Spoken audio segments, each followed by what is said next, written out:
强风吹得汽车安全警铃大响，一旁路树则被连根拔起，甚至劈成两半，倒在车底车头。换个镜头看，这处停车场摆放一座大型铁柜，但突然间铁柜后空翻，把旁人吓得愣在原地。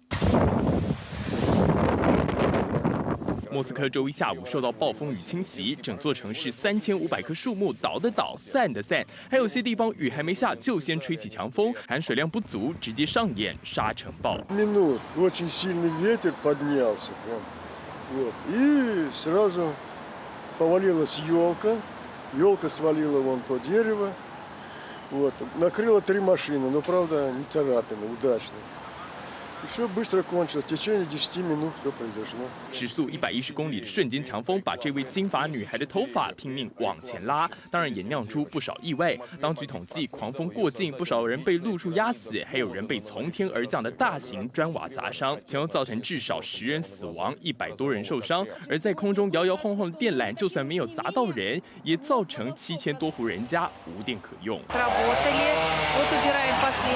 Очень много деревьев, причем не сухих, а именно живых деревьев свалили.